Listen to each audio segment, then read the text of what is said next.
Hey, welcome everybody. Good morning, good afternoon, good evening, depending on where you listen to the podcast. I'm Sherry Dutter, and you're here at the Writing Glitch, Hacking Dysgraphia, No Pencil Required. Today, we're coming to you from Central Time Zones, some from Texas and Pennsylvania, where we have a retired Lieutenant Colonel joining us, Lieutenant Colonel Jason Pike, who has written a book and tells a story a little bit about a journey with learning disability. And I just want to say thank you for your service and sharing a little bit about your journey in life through this book. So how are you today, really, Lieutenant Colonel Jason Pike? Yeah, I'm in San Antonio, Texas, and it's cool and clear here. And we had a really rough summer, but I'm doing pretty good. And like I said, I did 31 years and with a learning disability, which may have caused me some problems throughout the time. But we can get into those stories. Yeah. I'm looking forward to it. And before we get started, I'm just going to remind everybody that this episode is sponsored by Dutter Educational Consulting. We have a course on dysgraphia. And by getting certified, you will be able to share dysgraphia with the other teachers in your school, or you could be a parent or a therapist as well. Everyone has learned from this, and it really teaches you how to create a universal design program around kids who are struggling with writing. To find more about that course, you can go to sherrydotter.com. Look for the calendar link and look for our next webinar, which usually is the second Wednesday of the month. So without further ado, tell us, Jason, what inspired you to write this book? My daddy was a storyteller and he told stories all the time. And so I had a whole lot of stories that were on my mind. And I just didn't know how to put it out. I never wrote a book in my life. I don't know how to market a book. I failed English. I mean, English writing are definitely my worst subjects. And that was where my learning disability was identified in. And I thought, well, I wanted to put this out there for a healing mechanism for myself and to get the stories down on paper. Yeah. Mm-hmm. Sounds very familiar. That's exactly why I wrote my first book. Was to really attack the areas of weakness that I felt that I had. And now I'm also podcasting, which is my second fear, and that was public speaking. And here I am. Yep. Exactly. I have an audio book out too for folks who don't like to read too well and want to listen. So it's in my voice. So I'm the narrator and the author of the first book, which is A Soldier Against All Odds. That's the juicy book. That's where I talk about my learning problems and things. And I got a second book out more for veteran self-help guide. It's more of a guide for getting your benefits in the military, but out of the uniform and back into civilian life. But so I'm 58 years old, but in 1972, when I was about 7 years old, I failed the first grade. English and writing were my worst subjects. There was no doubt on that. And I struggled with reading and writing all my life and understanding things, even simple instructions that are just, so I wanted to put that out there. I think just graduating from a college, according to my family and friends, was sort of a miracle of its own. And I have a whole chapter in there titled Where There's a Will, There's an A, like the letter A. And I have a lot of techniques on studying and doing things and techniques I used to get through school and other things. Yeah. Mm-hmm. Can you elaborate on a couple of those techniques? Yes. Okay. So repeating. So 3x5 cards are wonderful. They give brevity to what you need to know in a classroom. And so I would write down little notes and write down what was important from the class. And when I was in a classroom, I would sit towards at the beginning, right when you come in, I would sit towards the teacher because it shows interest. You're physically there. You're less distracted. That's one thing I would do. I would use a tape recorder. And if I had any issues, I would tape record. I would listen to it again. I used animal technique of learning in a way of the senses, the food, the taste, the smell, the hearing. And sometimes I would put my fingers on the sheet of paper. I would read and talk aloud. And then if I could do it at the same time, I might drink some tea or some coffee or some food, and I would get the senses involved with the learning process. And I wouldn't study too long, maybe only 10 minutes to 15 minutes. Take a break. Take a 5-10 minute break. I would never cram. I'd always take my time, just like, you're working out with muscle and you're trying to build weights. You have to, it just doesn't, you have to take your time with it. And so I would do that.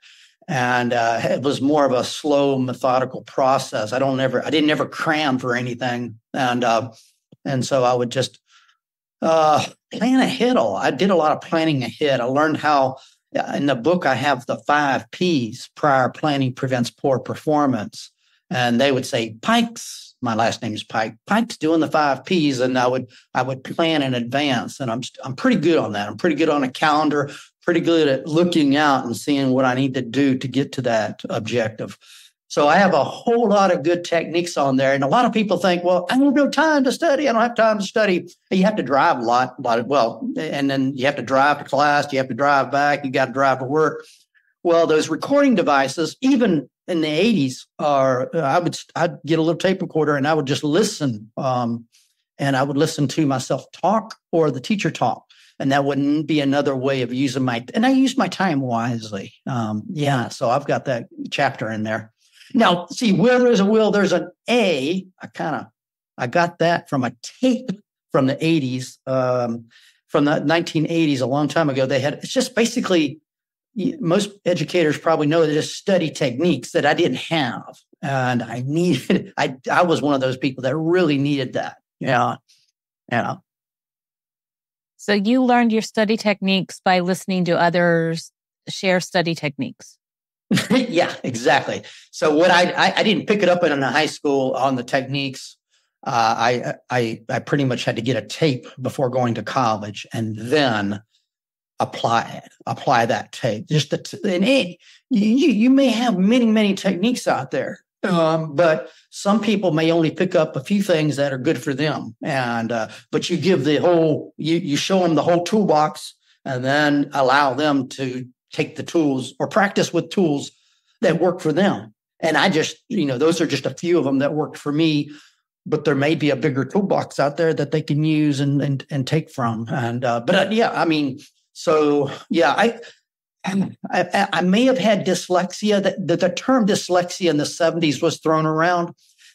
For me, I just knew that I was a slow learner, there was a whole lot of tests done on me. And at the end of the day, I was a slow processor. If you can give me preparation, but also give me 200% extra time, like maybe twice the amount of time for me to process it, I'm better. I'm better off. So they sent me, when I failed the first grade in Georgia, near Atlanta, Georgia, they sent me to Emory University, and in the 70s, it was a whole battery of tests. I probably should have gone, because I do remember that I still got the paperwork. I should have gone to an educational writing center at a young age, and that may have helped me. But they decided just to not say anything about it. It was a time when you didn't say anything about it, and that's what we just said. Just let him go on, instead of going through any specialist. But that's kind of how that was set up, and yeah. Mm-hmm. So did you join military first, or did you go to college first? I went to the military first because college and the high school counselors and the test scores, there was no way. There was no way I was going to go to college with my SAT scores and things of that nature. And the high school counselor saying, don't even go. So and it wasn't a disappointment. I kind of knew about it from the first grade. And so I went into the Army at the age of 17.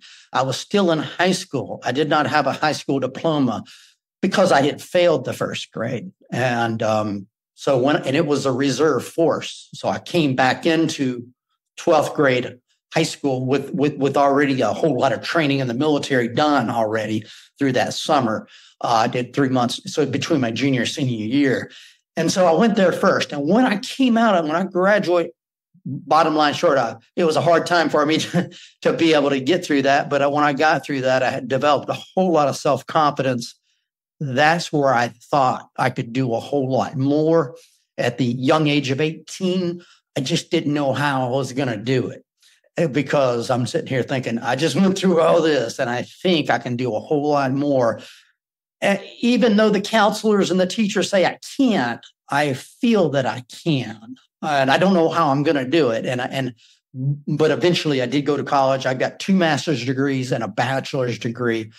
What I did is I had to go to a junior college first, where they would take pretty much anybody, and then prove myself, gain my academic competence, go slower, and then transfer into a major university and graduate and then go on from there. But I was more scared of going into a college classroom than jumping out of a perfectly good airplane. And I've done both. so that kind of shows you where I was coming from at that time. Yeah. No, thank you. I'm not jumping out of an airplane. Not on my own free will. Oh, so I see this path, and I want to pause here and have our listeners reflect that you knew as a young first grade student, your parents knew as well that you were struggling. They engaged you in the regular curriculum. They didn't give you accommodations. You and I are around the same age. We didn't have those things at that time anyway. And so you struggled. You're making me think of one of my first students who told me when he was in kindergarten, I'm going into the military. And he went to these summer cadet programs all through high school. And he ended up joining the military, and that's where he is now. Cool. And he had reading trouble. He had writing trouble. He had speech trouble. He had math trouble. Like, everything was hitting this poor kid. Compound that with autism to boot. So he had social anxiety, and he really is in a different place through the lessons that he learned through the military and going through cadet school. He was definitely a different kid in high school than he was in kindergarten. Wow. I imagine you were the same. Well, I did not go through all the cadet schools that he did, but I was pretty much baptized in the very beginning at the age of 17 in the military. That's where everything was thrown at me. And then more of my self-confidence got together after that experience. And then I stayed with the military in some form or fashion for the next 31 years. It was the reserves, and then I transferred over. But it would be similar. It would be similar. I had also osteomyelitis. I had a physical a disease, osteomyelitis on my left knee. So I had some physical ailments I had to work through as well. Socially, they left you in the military? That's a good question. And a good question is, how did they get me into the military with a physical problem? And also, there's an entrance exam. I definitely know I could not have passed that entrance exam if they didn't slide me in. On the entrance exam, I feel since I was joining the reserves and they needed bodies, they just threw me in. Now, on the physical part, I lied to them and I said, hey, I'm fine. This was before the internet. And when you had to check the boxes and sign off that you're fine. And I did. And I worked on my legs to get them strong. So, yes, exactly. I'm more surprised that he let me in on the academic side than the physical side, because I had worked up on that, because I had that physical problem when I was 9, the bone disease. But my academic problem stayed with me pretty much. I developed compensation strategies. I became creative on how to accomplish things. Yeah. Mm-hmm. Mm. Yeah. Mm-hmm. I like that you were using note cards. But I also initially thought you had come up with that strategy on your own. Then you later had said that you learned other strategies along the way from other experts. Who would you say is one of the experts that is a go-to for you?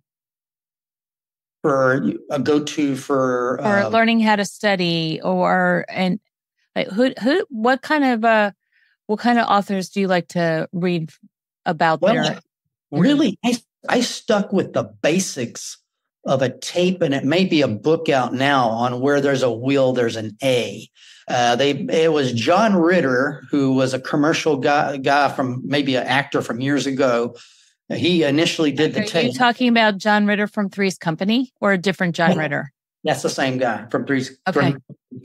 So he had a tape out in the A. I think he's passed away now, and he had a tape where there's a will, there's an A. And I just sat down and looked at it. And there was a whole lot of techniques he did on how to study. And I just picked up the ones that I knew sitting in front of the class. The note takes it. Also brevity. And then reviewing your notes just right after the class for only 5 minutes. And I just applied those things and used my time wisely. For the most part, I'm pretty good with it. I've got to, I don't need to go back because I've stuck with, I got 2 masters and I applied that to them. And so I've got a lot of repetition down and I sort of know kind of what to do and how to do it. And recording definitely helps me a lot as well, just because I might want to go back and review something. And, but yeah, that's kind of where that's kind of where I go to was with him. And I just practice it. Once I learned, once I practice something a lot, I'm pretty darn good with it, probably better than most. But it's just harder for me to hit that threshold to get it. Like, for example, changing a tire. If I didn't know how to change a tire of a car, most of you folks, your audiences would do it much, much better than me. But with me, after I learned it, which would take harder to do, I would be doing it better and faster than you did. That's just kind of how my process mechanism works. But it takes me a little bit more effort. And when I do it, it's really, I'm pretty good with it. Mm-hmm. Yeah. Interesting. I had a thought, oh gosh. Okay, so that's what happens when these things are videotaped live is you have these thoughts that are going on in your head and then they flee away.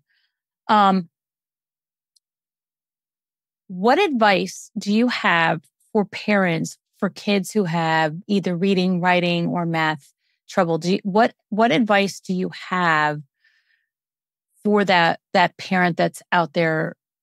Your parents approached it, keep them in the regular curriculum. What would you say today?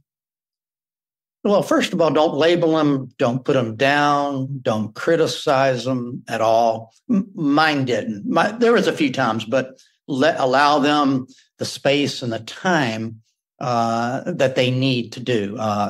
If you can afford a specialist or someone on the outside, or maybe someone that's a tutor that can come into your home or wherever is a safe place, allow that to happen if that can happen.